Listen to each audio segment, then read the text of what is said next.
I'll start over. So, as the book indicates, in the 3D model, okay.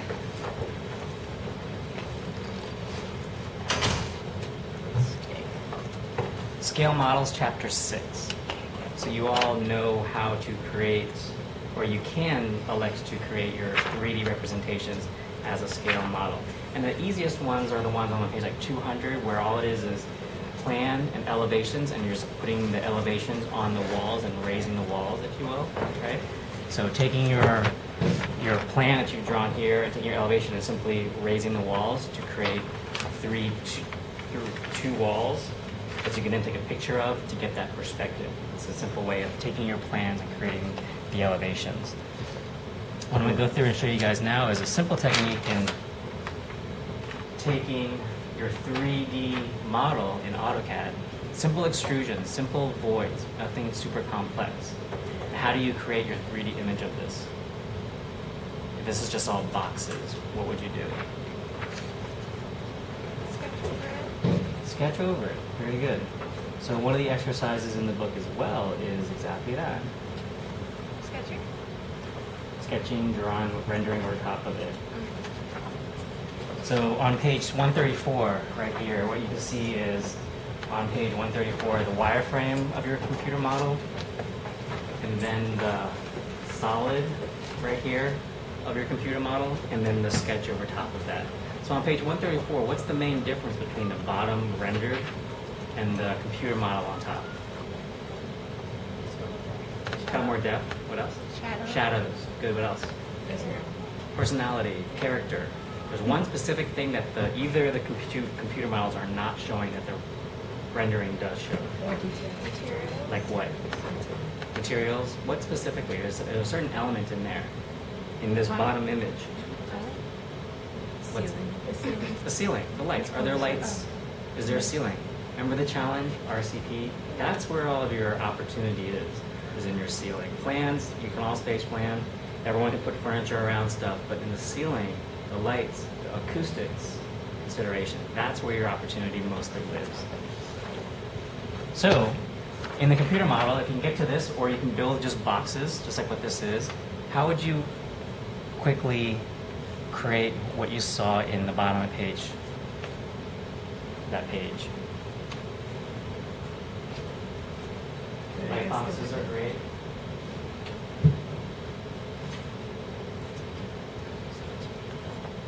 I know a lot of you already do this, and the caveat behind all this is, when you do that, it's yours at that point. Because you've created it, you've done a little bit more than just a simple box outline of the things. All it is simply a box. But what are you now adding to this to make it your own? And like magic, I've already drawn it. So there it is. Take this, scan it to get it in the computer. So now you've got your rendering with more information, like some studs, some materials on the floor, materials on the counters, cabinetry itself. That's there. To then create this. So in Photoshop, the first step that you want to always do is after you scan it in, you want to start with a new file and start with a default paper size. So for the web and for other multimedia stuff, you can go under web and choose 800 by 600. Can we type this? I'm recording it, so I'll send it all to you, the recording of it. And I can see that it's still recording, so you'll see that step by step. Say OK, and there's your blank page. This is the scanned image here that you see of that. So the caveat is, once you've got this image scanned in, you still need to fix it up and touch it up a little bit, right? So what are some of the things that I need to do? Oh, look at that. There's a missing piece of what? Or, Trim there. So how do I do it? I simply zoom in, Z for zoom, and I find a piece that's similar to it. You guys see that? And I can simply use the selection tool, grab that piece, right? Control C, oops. I gotta make sure I'm on the right layer, so I wanna make sure I'm on layer 1, which is the layer that I'm choosing. Control C, Control V, and now I've got, do you see that? An exact copy of it that I can just simply move and place there. Do you guys see that? Mm-hmm. And if I need to make more copies of it, I'm just holding Alt and selecting it, which made a copy of that layer right there, so that I can then take it and move it to extend it, and then simply erase what I don't want. You guys see that? Yep. It's a different way of distributing. It's 8, I think. Thank you. And there it is. I would, for consistency, if I hold Shift down, I'm selecting both layers, I'm going to right click, and I'm going to merge the 2 layers, so now those 2 layers are one. You guys see that? I'm recording it, so I'll send you guys a recording so you can watch it over again. So what I've also done, just for the sake of time, because I'm going to try to get this done really quickly so you can see it, is in the original sketch itself, I don't have a lot of those layers. I only have simply that. But I want to add more things like this hand all the way around here. So what I've done is, once again, taken an area, selected that area, make sure that I'm on the proper layer, Control C, Control V, made a copy of that layer, and now I can simply move it around the page to where I think I'd like to add more of this hand feel, and you can see I'm filling in that space. Each time it's creating a copy of that layer. So again, copy of layer 8, oops, copy of this layer here, I can shift select them all, right click, merge layers, now they're all in one layer. I did the same thing for the concrete down below. So you can see down here, originally those layers weren't there, so I made more layers just to add and fill in more places. Do you guys see that? Jeff, I know, like, it's basically stopping it now. I don't know how to articulate it well, but how do you do it so that you don't have to keep recutting and repasting? Like, how can you just get it one. So you're breaking my flow in terms of what I can show you, but I'll address that. Keep that, write that question down, and I'll address that one specifically in a second. So what I want to do now is just simply take these things, and like I did before, using L for lasso, I can use the lasso tool or the polygonal lasso tool, and I can go around and select areas that I want to select, create a new layer, right here, layer 9, in which I will then add whatever color I choose by going up to Image, Edit, Fill, and fill foreground color or any other number of colors that I choose. And there I filled in my green. What I can then do, what I suggest all of you to do, is to look at these as your multipliers, because then you can, once you've highlighted it, you can use the arrow key, and you can see how I'm scrolling through all of these right here, which gives different effects to that color that I've just chosen. What I typically do is simply do multiply, and then I opacitize it down, so it doesn't look so cartoony. Do you guys see that? So I would do that with all the different colors, all the different things that I want to give the effect of the color choices that I want. These are kind of gross colors. Again, I don't think you should choose these colors specifically, because that's what they originally look like. Black baseboard trim, neon green, brown, marble, subfloor, etc. But when I opacitize them down, they just simply mute down. They don't get quite so harsh, which is the exact same thing that you all saw when I showed you the floor plan, which is not there anymore. Does that make sense?